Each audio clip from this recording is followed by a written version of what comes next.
as if it wasn't close enough in Nevada and Arizona, there is, of course, Georgia. And we have Nikole Killion there in Kennesaw for us. Nikole, good to see you. Hey, good to see you, Ed. So you have been there, as we joke on our morning calls, you've kind of taken up residence in the Peach State, but give us a sense of what's going on there in these closing days, and answer the question I keep getting asked by people around here and by viewers and friends.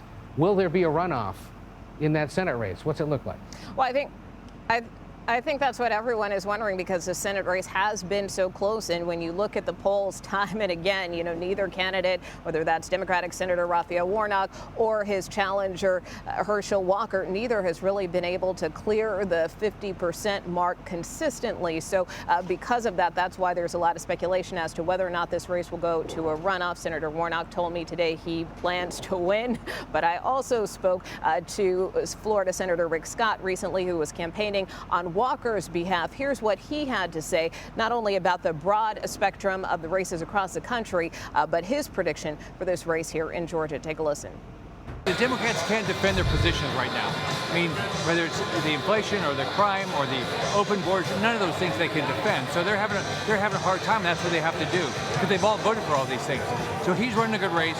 Osmond's already heading the polls now, so we just get our vote out. I was in North Carolina, Ted Budd's winning. Ron Johnson, who's never been ahead before in his races, he's up at least 5. You look down here, Herschel, our polling shows Herschel's not going to have a runoff. He'll win without a runoff. It looks like we'll have a nice... You don't think there's going to be a runoff? I don't think there's going to be a runoff. How decisive do you think it will be based on your numbers? Well, if you look at it, he's running a good race. There's a lot of energy. You look at all the early voting. It's actually everywhere.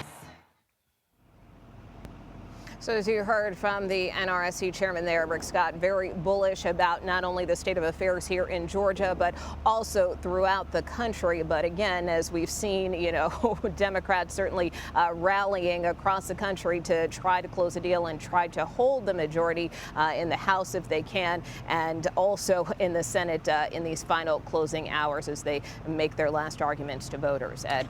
Nikole Killion in Kennesaw, Georgia, thanks to you.